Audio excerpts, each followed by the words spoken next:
Ak máte voľný priestor doma, vrelo odporúčame vysadiť hrozno kvínnina. Tento druh hrozna nevyžaduje stavbu pergol ani podpier. Plody rastú priamo na hlavnom kmeni, čo je veľmi pohodlné. Tento druh môže plodiť 3 krát ročne, v chladnejších regiónoch 2 krát ročne. Má veľmi vysokú úrodu, tenkú šupku, veľa šťavy a je bez jadier, čo ho robí ideálnym na pestovanie doma.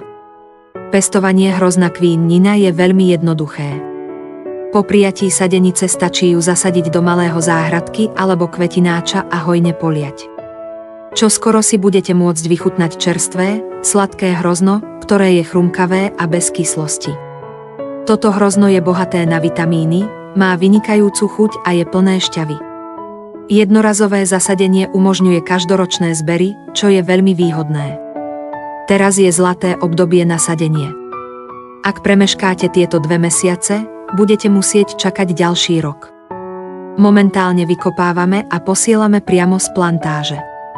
Každá sadenica je zasielaná s originálnou pôdou, aby sa zabezpečila vysoká prežívateľnosť.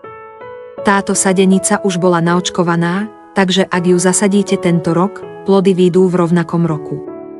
Hrozno kvínnina je hybrid európsko-americký, ktorý má silné adaptívne schopnosti a odolnosť voči chorobám. Môže plodiť 2 krát ročne.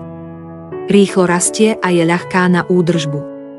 Zrelé plody majú intenzívne červenú farbu, pripomínajúcu rubín, a ak máte malú rodinu, odporúčame nesadiť príliš veľa, pretože plody sú veľké a kompaktné, chrumkavé a sladké, bez kyslosti, bohaté na vitamíny a šťavy, čo robí ich ťažko všetky zjesť. Majú jedinečnú chuť s nádychom kvetov, jahôd a vína, čo ich robí vrcholom chuti vo svete hrozna. Toto hrozno je veľmi ľahké na pestovanie.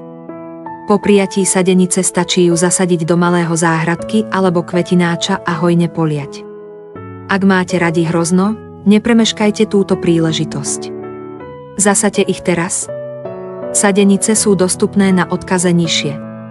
Objednajte teraz, aby ste vy a vaša rodina mohli čo najskôr vychutnať čerstvé, sladké hrozno.